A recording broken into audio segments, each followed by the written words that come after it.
Hello, video number 2.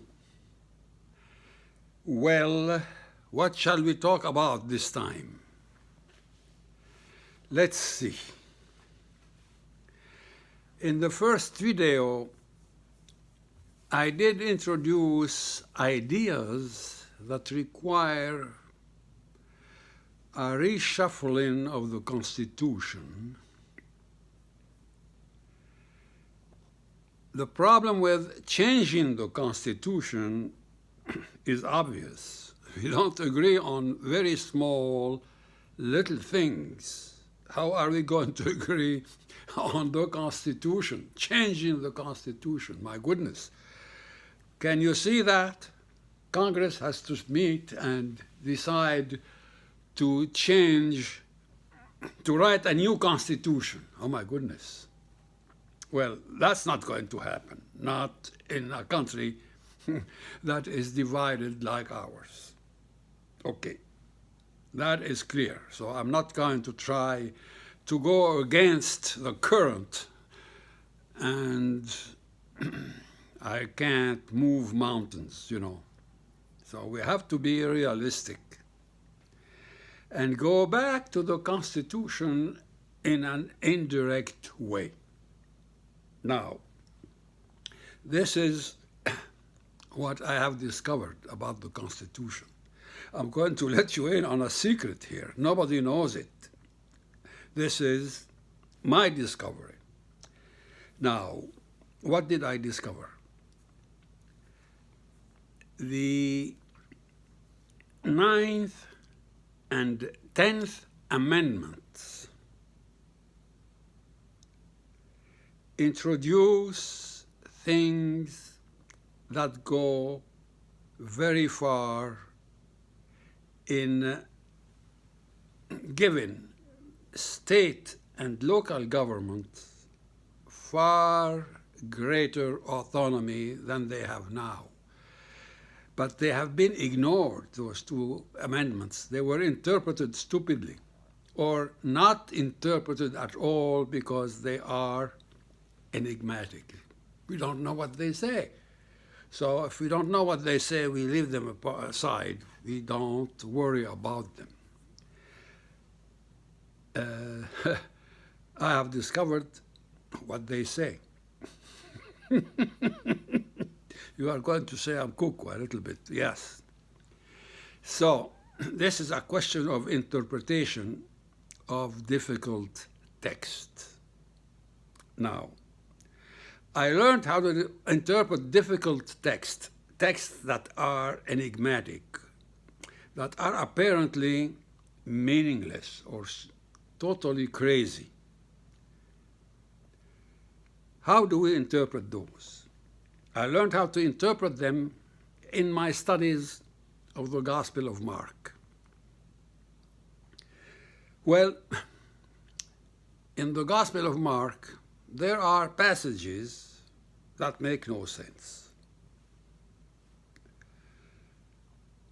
The experts don't know what they mean, and they don't waste time on them because their meaning is totally enigmatic. We don't know. And unless we discover a new methodology of studying difficult texts, then we can't interpret neither the Gospel nor the Constitution in a correct way. Now, those enigmatic texts in the Gospel and in the Constitution, when they are interpreted correctly, challenge the entire, what should I say, the entire Christian doctrine, and they challenge the entire constitutional setup. And that's why they are so important. They are like ticking bombs that are waiting to be discovered. And when they are discovered, well, they open up very wide avenues before us. We can use that in order to introduce radical changes in the Constitution that are constitutional, based on amended Constitution, because the amendments, the 9th and 10th, have been so far amendments that amend nothing. We have to rediscover their meaning and see what they really amend. They amend the Constitution in a radical way, protecting the rights of the states, the collective rights of the states and of local governments, as the other amendments of the Bill of Rights protect the rights of the citizen, the individual. So we have two sets of rights. The rights that protect individual rights and the amendments that protect our collective rights as state and as local governments. Those are collective rights, not individual rights. And when they are interpreted correctly, they give much greater autonomy to the states and to local governments, cities and towns. And based on that, I can start implementing my ideas locally if the people understand my views and agree with me and decide to go along with my propositions, such as giving Seattle greater autonomy so that it can become the first city to be the Hong Kong of America, and other cities will follow suit. And so that states can recover their rights instead of being, what should I say, since the Civil War, the states were no longer free. They became colonies of the federal government. That's the way the 13 colonies used to be under British rule. They were colonies. The rule came from London, and they were just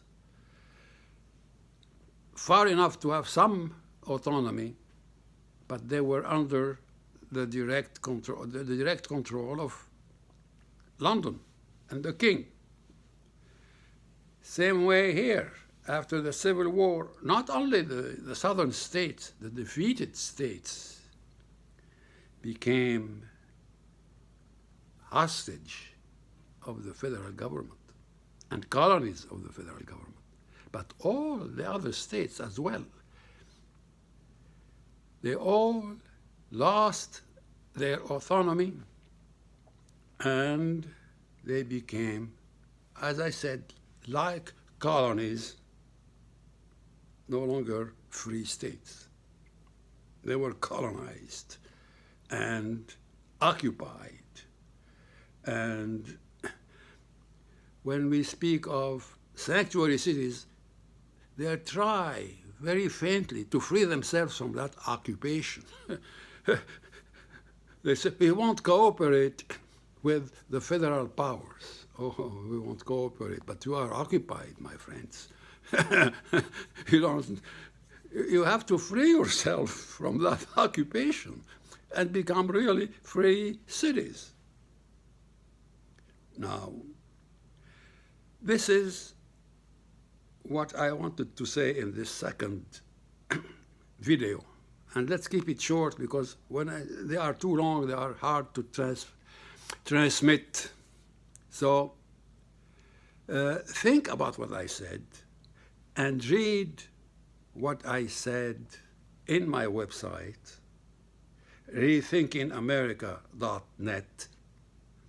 Go to long text under theory, long text, and read my discussion of the enigmatic text in the Gospel of Mark and in the Constitution. This will give you some hard work to do because they are not that simple. They are complicated.